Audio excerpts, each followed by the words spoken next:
Зүүн гар бадарайд байна. Энэ юунаас болдог юм болоо? За энэ асуултанд хариулъя.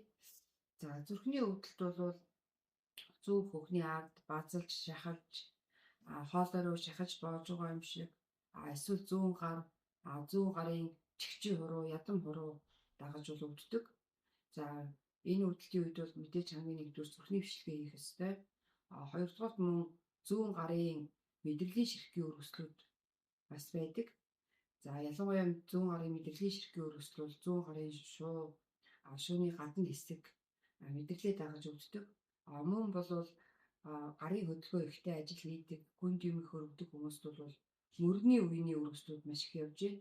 За мөрний үеийн өргөслийг бол мөрний үеийн ямраагаар бол уншилдаг.